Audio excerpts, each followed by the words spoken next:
Hi, I'm Ryan Polson. This is my ME305 project. It's an air conditioning device.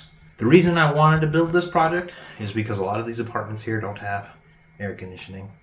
It's really hard to work on schoolwork when it's hot. So I sought to make something that will allow me to cool off. Even though I probably could have just bought a professional air conditioning unit, this seemed more fun. Let's take a look at the device. So you come over here, the first thing that you'll notice is the LCD display screen. It tells you what temperature you want, so you have your input here on the screen. You're able to toggle this with the joystick right next to it. You press down on it and the desired temperature will go up all the way to off. And right now it's at 65 because the room is at 64. And if it was any cooler, the device would turn on, which we will save for later. And if we come back over to the bulk of the device, the bread and butter, this is our compression chamber.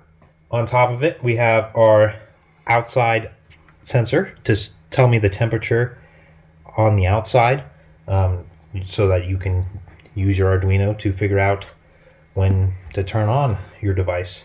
Right now, it's reading 64. So the device is off. We come over here to the brains of the operation. We have our Arduino. Our Arduino is hooked up to a transistor. The transistor not only controls the air pump, but it also controls this.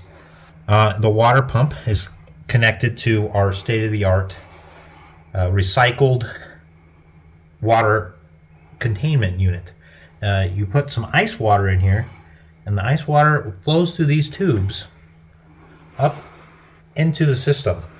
Now inside the system, it's hard to take out, but there's actually another sensor in here, a BMP-180.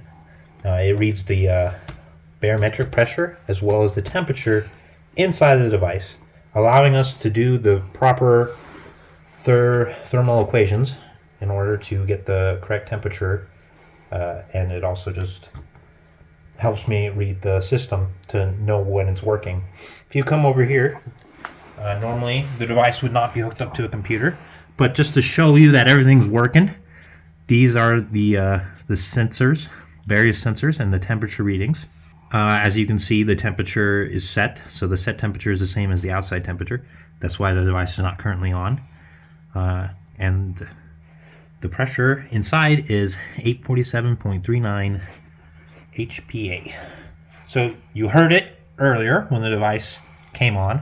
There's also a buzzer to indicate that the device is going to turn on. Gives you a little heads up, as well as the buzzer will turn on and it will display on the LCD to open the valve to release the air once it has reached the proper readings. We will now turn on the device and give you a demonstration of it working.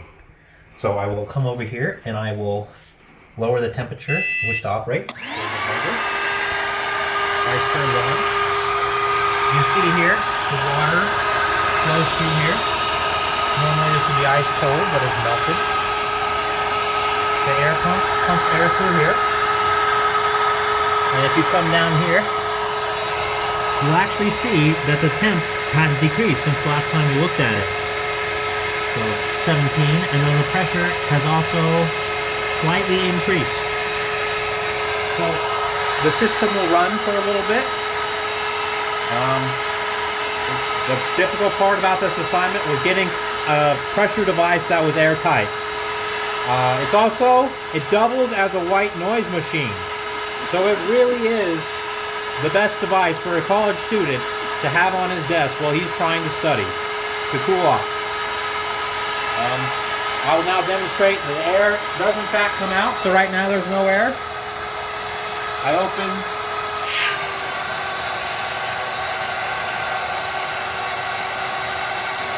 And if I do say, it is actually really cold. So right now, it's doing a good job, even when it hasn't reached the proper temperature. But this will cool down the room. All right. And that's my project. I had a lot of fun working on it, and I hope you had a lot of fun learning about it. See you next time.